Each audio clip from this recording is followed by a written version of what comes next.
Hello, everybody, and welcome to Above and Beyond the Accessibility and Inclusion Live. I'm not going to say Facebook Live today because we're not on Facebook today. We're on Twitter at Anthony_Frazina at Matthew Dever, and we are talking Tuesday, May 30th. Today, our conversation is about the door that is not only the door to open, the built environment. Maddie, how's the weather over there? Because you're no longer in Hamilton, friend. Yeah, I'm in Ottawa. I was just waiting for a taxi to head back finally to my home in Carleton Place. It's very warm. It's 28 degrees out. It's roasty toasty. Roast. Yeah, Summer's here. so our Yay. conversation today, Maddie, and I apologize, folks. We're going to leave this a quick one as Maddie is still endeavoring to get home on the road less traveled is the road that leads to home. So we're going to be talking about the built environment today, and the door, the front door is not the only door that needs to be open for including people with disabilities. Maddie, what are your thoughts? Well, basically, yesterday we talked about getting from our front door to getting to a place and Mm-hmm. the challenges. Today we're at that door and we need to get in, but not just get in. We need to be able to move around. We need to sit down. We need to be able to access the goods around us, and we need to be able to go pee. Oh, You'd that think is that a would be like everybody can do it. Everybody can do that, right? Right?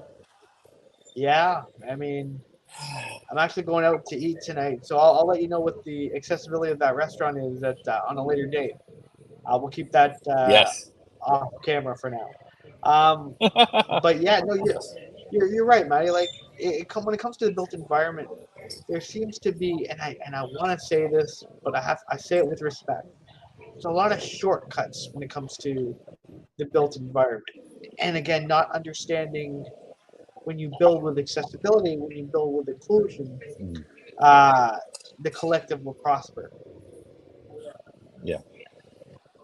Today, I was at a funding announcement with where I got to hang out with Sherry for a bit this morning. Sherry Caldwell, our good friend from founder of Ontario Disability Coalition, and also the head of GoodForYou.ca. Good on you. And we were listening to the announcements of accessibility grants for people, for businesses and organizations to make their buildings and environments inclusive and removing barriers and whatnot. And so it's like, okay, this is a good timing, for today.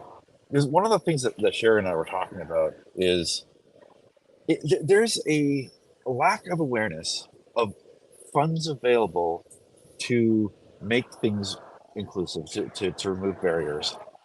And because there's a lack of awareness, plus there's a bit of uh, attitude that people have that they think that it's going to cost them money. They have old buildings. They don't have the budget.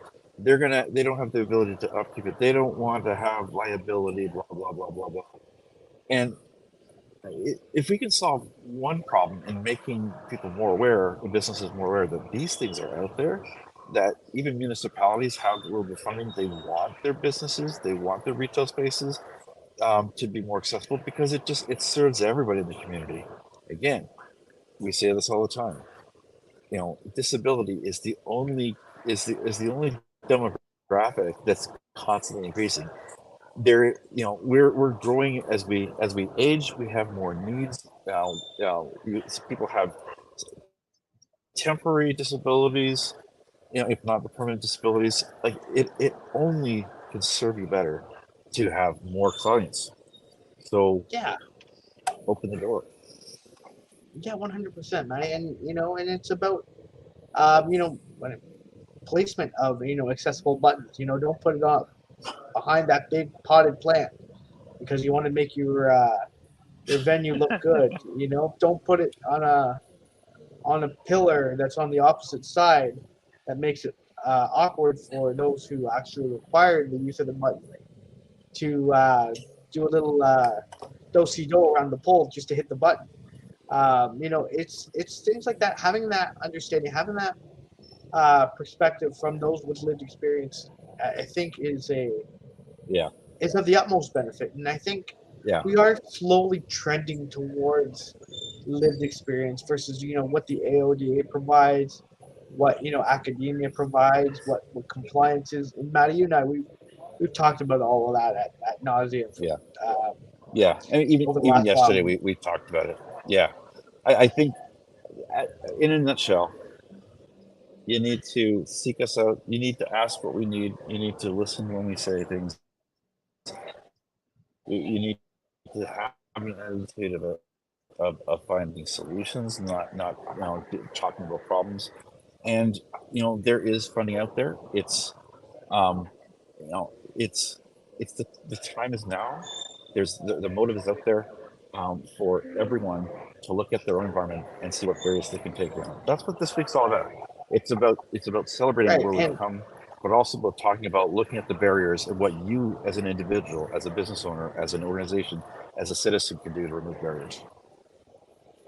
yeah, and sorry without change is just manipulation. And Yeah. procrastination is something that people with disabilities deal with it. Oh, Yeah. it's something that we'll get to. And let Yeah. me use this example, if I may. And Hmm. it's something that may be a little bit far fetched, but hypothetically speaking, if an elevator breaks down, uh, there's a tendency to hold back on the repair of the elevator. You can hear the things and excuses of Yeah. like there's parts, things are on layaway, yada yada yada. But if stairs breaks down, uh, yeah, they're repaired the next day and fully used, especially if you're a business. Um, you know, we Yeah. talk about National Accessibility Week. The two themes are, disability inclusion from possibilities to practice, and life made accessible, working without barriers. Work together, work with us, not against us, to eradicate barriers, to provide inclusion. Because where there's a win for accessibility and inclusion, there is a win for everybody. And we're not Hmm. speaking this tone and this voice just to hear ourselves talk, because we are about cultivating fundamental systemic and culture change as a whole, so that everybody Yeah. benefits. It's time to We want a whole. include Yeah. people with disabilities. So everybody, go We ahead. want a whole new world. Yeah, we want a whole new world. A fantastic A place that whole I can new roll. world, We a want to new roll with it, roll fantastic with it. point of view. Hey, I can sing that song. That Ah, song I can do. well, well, there you But go. well, and Maddie, it's great that, and I'll bring them up again because they've been so good to us, the folks at Toronto. Hmm.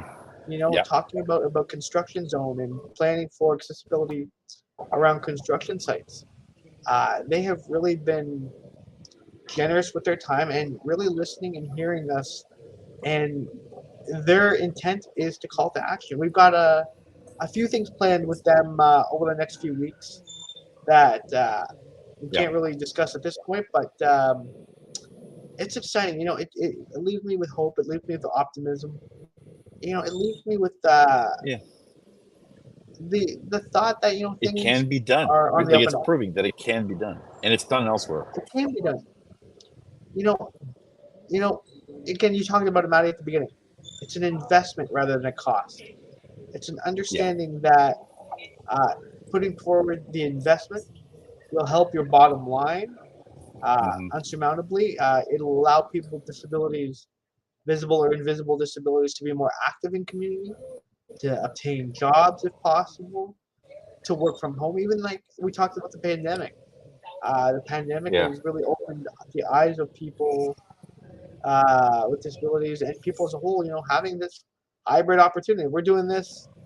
Oh, okay, yeah. Sunday we did it, Hmm. live in person, but typically we do this from different parts of the province as we're doing now. But Yeah, I'm in it Ottawa just today, in Algonquin. I'm in the atrium of the Algonquin College today. yeah, Yeah, and we're here, there, and everywhere. you get around. I gotta tell you, I'm totally impressed with like your gumption to go, and like I'm more of a reserved individual. I, I'm more of like I, a there's no place like home.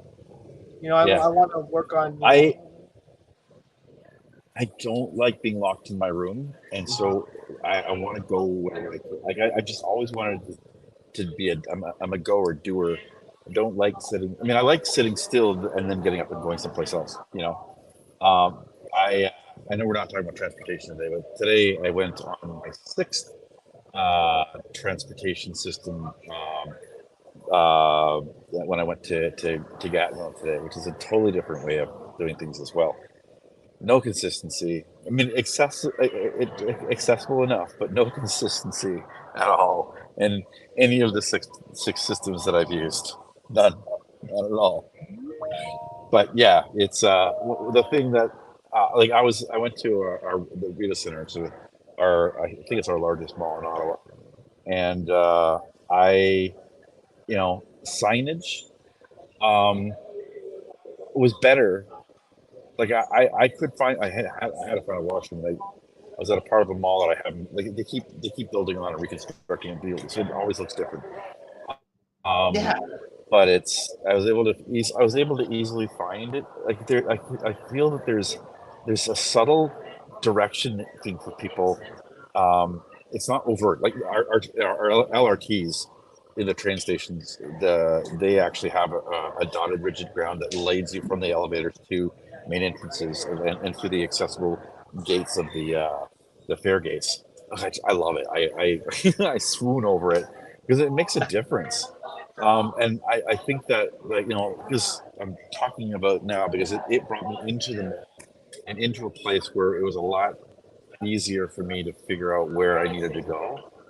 The signs were a little bit clearer, and then I'm comparing it to Union Station, which is like comparing. It's like comparing angel food to devil's cake.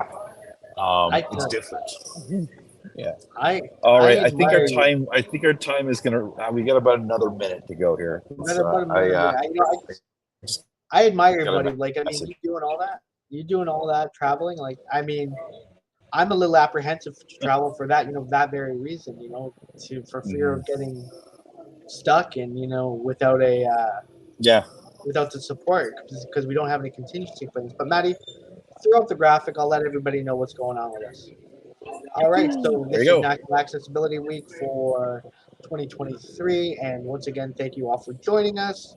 Maddie, as always, a pleasure. So the week continues with Register Yeah. Day tomorrow in support of Easter Yeah. seals.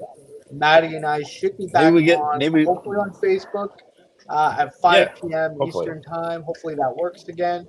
But we are on YouTube Yeah. right Hopefully. now, so we still want to make sure that we get out and, get out to the our audience. Looking forward to Register Day tomorrow. You can catch us at Above and Beyond the Podcast at gmail.com if you have any questions. At Above and Beyond Anthony Frazina, at Above and Beyond for you, at Matt J. Dever on Twitter, at AutisticRambler.com, at AnthonyFrazina.ca, at Anthony underscore Frazina on Twitter. Maddie, this is a quick one but a fun one. As always, my friend, you take care. Absolutely. Take care, everybody. Take care.